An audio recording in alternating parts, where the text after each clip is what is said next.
Morning students. मैं doctor जिज्ञासा पांडे भारतीय विश्वविद्यालय भोपाल की ओर से डिपार्टमेंट ऑफ इकोनॉमिक्स। जैसा कि पिछली क्लास में हम लोगों ने संभावना वक्र के बारे में पढ़ा था और आज की क्लास में हम लोग पढ़ेंगे, नया चैप्टर स्टार्ट हो रहा हमारा कोरिलेशन।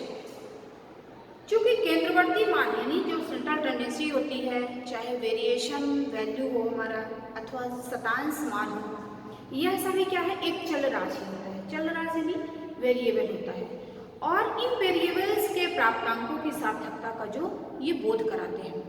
सामान्यतः यह देखा जाता है कि दो घटनाओं या दो चल राशियों के परस्पर संबंध में रुचि अधिक लेते हैं, उनकी सार्थकता का अध्ययन करते हैं और यह भी देखा गया है कि जो छात्र, हम एक एग्जाम्पल के थ्रू बता रहे हैं कि जो छात्र गणित में अच्छा होता है यानी मैथ्स में अच्छा होता है, वह साइंस के विषय में भी अच्छा होता है तथा गणित तथा साइंस में सहसंबंध की ओर, ये हमें क्या बताता है, एक कोरिलेशन बताता है। किसके प्रति, चाहे मैथ्स हो अथवा साइंस, इन दोनों में कोरिलेशन यानी सहसंबंध की ओर इशारा करता है। क्योंकि स्टैटिक्स यानी सांख्यिकी में इस प्रकार के संबंधों के स्तर यानी एक्सटेंड एवं दिशा यानी डायरेक्शनल को प्रकट करते हैं और इसको प्रकट करने के लिए कोरिलेशन मानों की गणना की जाती है यानी सहसंबंध की गणना की जाती है। क्योंकि जो हमारा कोरिलेशन होता है वह एक ही समूह के दो चल राशियों के संबंध को प्रकट करने के लिए प्रयोग किया जाता है। क्या, सहसंबंध हमारा एक ही ग्रुप्स के दो चल राशियों के संबंध को प्रकट करने के लिए प्रयोग किया जाता है। सहसंबंध को सबसे पहले गाल्टन ने दिया था। अब हम आज इसको देखेंगे। ये नाम याद रखना हमें इसलिए जरूरी है क्योंकि हम जानना चाहेंगे कि सहसंबंध को किसने प्रतिपादित किया। तो गाल्टन ने दिया था। क्योंकि इसका हम सबसे पहले हम लोग डेफिनेशन देखेंगे कि कोरिलेशन हमारा है क्या। तो कोरिलेशन यानी जब एक चल राशि के बढ़ने पर, चल राशि हम बोल रहे हैं यानी वेरिएबल्स, जब एक चल राशि के बढ़ने पर दूसरी चल राशि में वृद्धि हो तथा चल के घटने पर दूसरी चल राशि में भी घटाव हो, अथवा एक चल राशि बढ़े और दूसरे में घटाव हो, अथवा एक चल राशि में घटे और दूसरी बढ़े, तो ये दोनों चल राशियां क्या कहलाती हैं, कोरिलेशन कहलाती है।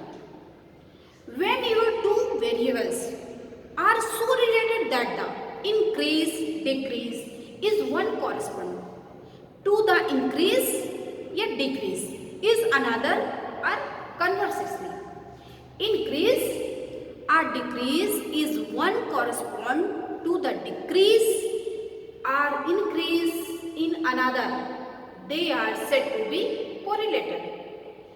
अब हम देखेंगे यहाँ पे हमारा जो कोरिलेशन होता है वो टू टाइप्स का होता है। पहला क्या है हमारा पॉजिटिव कोरिलेशन और दूसरा क्या है नेगेटिव कोरिलेशन।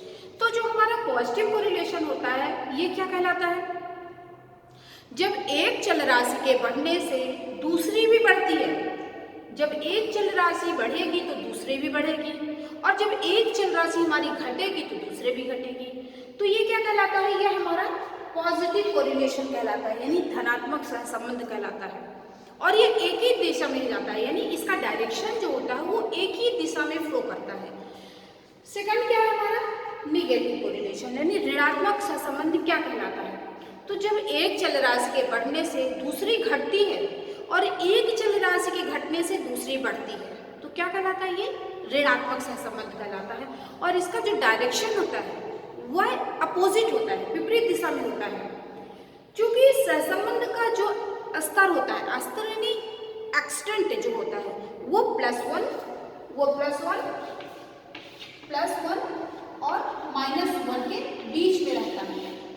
इसका जो एक्सटेंट होता है वो +1 और -1 के बीच में होता है। जब कोई सहसंबंध नहीं होता है तब वह शून्य सहसंबंध कहलाता है।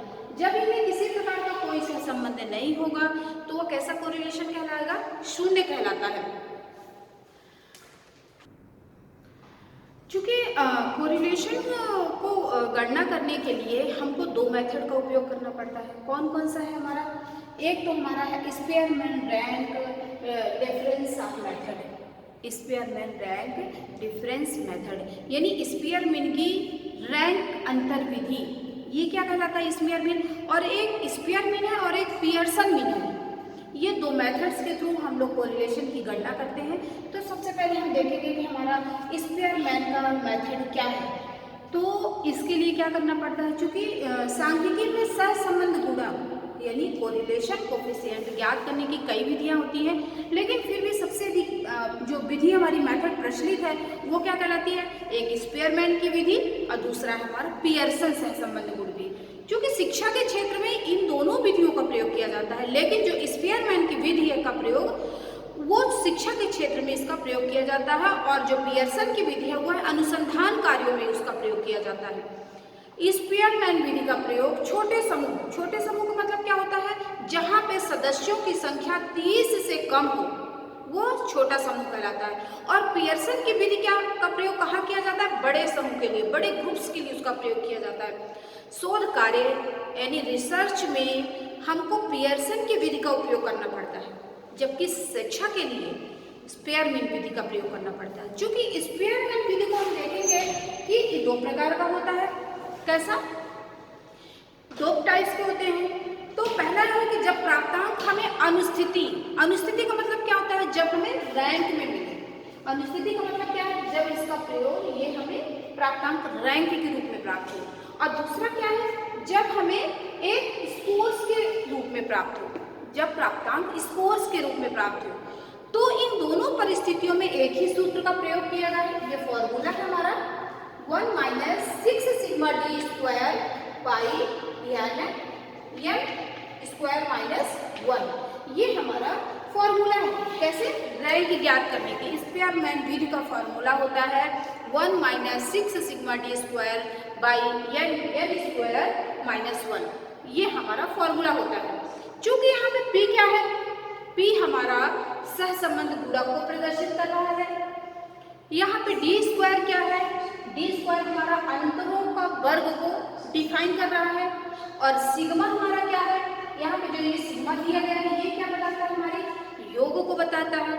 और n क्या है, ये n क्या है, हमारे ग्रुप्स में जो सदस्य होते हैं उन सदस्यों की संख्याओं के योग को बताता है। तो n क्या बताता है, चूंकि सहसंबंध ज्ञात करने के लिए हम लोगों ने स्पेयरमैन विधि का प्रयोग किया था, उसमें हम देखे थे कि दो प्रकार से करते हैं, पहले रैंक के रूप में, दूसरा स्कोर के रूप में। तो हम देखेंगे कि ये असम्पशन इनका रैंक के रूप में कैसे प्राप्त करते हैं। चूंकि ये विधि जो हमारे असम्पशन का रैंक से है, यानी अनुस्थितियों रैंक के माध्यम से स्पेयरमैन कैसे आकलन करते हैं सहसंबंध का, चूंकि यह विधि सबसे सरल है और इसमें चल राशियों का जो मेजरमेंट होता है वह रैंक के रूप में किया जाता है। कैसे, चल राशि यानी वेरिएबल्स का जो मेजरमेंट करते हैं वह कैसे करते हैं, रैंक के रूप में करते हैं, रैंक के रूप में करते हैं, मेजरमेंट करते हैं वेरिएबल्स का। अथवा दो निर्णायक होते हैं, यानी जजमेंट के द्वारा छात्रों को रैंक प्रदान किया जाता है, जिसमें जजमेंट की सहमति का बोध होता है। इसको हमने एक एग्जाम्पल के द्वारा बताया है। चूंकि यहाँ पे ये हमारे स्टूडेंट दिए गए हैं, आता यार अल्लाह, है ना, ये हमारा R1 है, R2 है, ये हमारा d, इसको अंतर के द्वारा निकाला गया है, और ये d स्क्वायर है।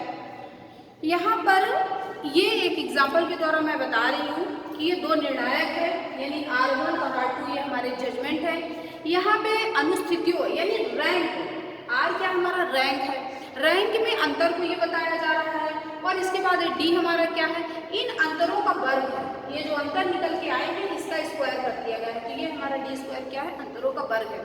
तो यहाँ पे हम देख रहे हैं कि हमारे कितने स्टूडेंट हैं टोटल, n हमारा 7, जो मैंने अभी बताया कि ग्रुप में जितने सदस्य होते हैं उनका योग है ये। इसके बाद हमारा ये जजमेंट 1 है, जजमेंट 2 है, इसके बाद ये हमारा रैंक में अंतर दिखाया गया है, और इसके बाद ये हमारा वर्ग, इसका वर्ग कर दिया गया है, उसका योग सिग्मा d स्क्वायर अपन इसका 26 कर दिया। इसको निकालने के लिए चूंकि रैंक के अंतर की गणना में ऋण अथवा धन के चिन्हों को महत्व नहीं दिया जाता।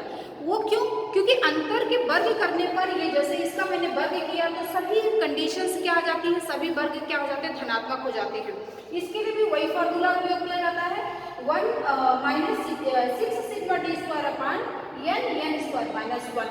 इसी फॉर्मूला का उपयोग करके हम लोग इस स्पेयरमैन विधि का गणना करते हैं। दूसरी कंडीशन क्या आती है, जब हमको प्राप्तांक स्कोर के रूप में प्राप्त होते हैं, इसको कैसे करते हैं? इसमें स्पेयरमैन विधि में अंकों को अनुस्थिति के रूप में उपयोग किया जाता है, यानी रैंक के रूप में उपयोग किया जाता है।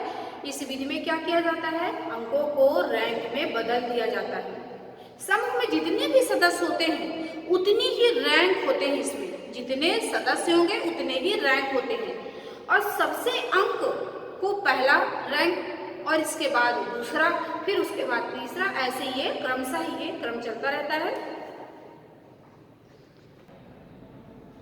तो जब हम रैंक वाइज उनको व्यवस्थित करते हैं, रैंक के माध्यम से छात्रों के प्राप्तांकों को, और अगर कहीं भी छात्र की जो रैंक होती है उनकी संख्या अगर समान होती है, जब दो छात्रों के अंक समान होते हैं तो उस समय रैंक के बदलने में थोड़ी सावधानी रखनी पड़ती है, क्योंकि अगर दो समान अंक के लिए आगे की दो अनुस्थितियां यानी दो रैंक को औसत रैंक प्रदान कर दी जाती है। जैसे यहाँ पे एग्जाम्पल के द्वारा हम लोग दिखा रहे हैं, ये हमारा ग्रुप्स है, कितना 10, 12, 14, 12, 16, 18, 15, टोटल हमारा कितना हुआ 7, और इस 7 ग्रुप्स में इनके हमको रैंक दिए गए हैं। चूंकि यहाँ पे जो सबसे ज़्यादा नंबर है 18, उसका क्या कितना रैंक है 1, इसके बाद हमारा 16 का 2 है, इसके बाद हम देखेंगे 15 का हमारा 3 है, फिर हमारा 14 का 4 है, 10 का 7 है। लेकिन यहाँ पे आप लोग देखिए कि दो ग्रुप जो है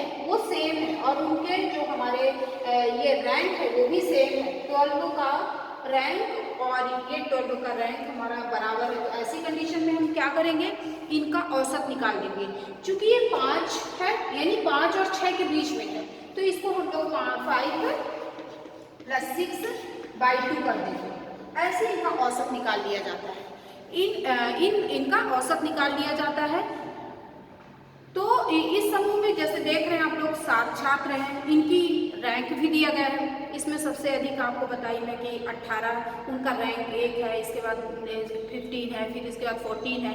लेकिन यहाँ पे 12 दोनों एक समान है, और उनकी इसके बाद इसमें जो रैंक है वो 4 के बाद उनकी 5 और 6 का औसत निकाल लेते हैं। इसके बाद देख रहे हैं हम अंतिम अंक हमारा 10 है, इसका रैंक हमारा 7 दिया गया है। इस प्रकार से दो समान को आगे की 3 रैंक की औसत रैंक दे दी जाती है। तो यहाँ पे हमारा आज स्पेयरमैन की विधि समाप्त हो रही है। कल की क्लास में हम लोग पढ़ेंगे पियर्सन की विधि पढ़ेंगे। इसके बाद थैंक यू।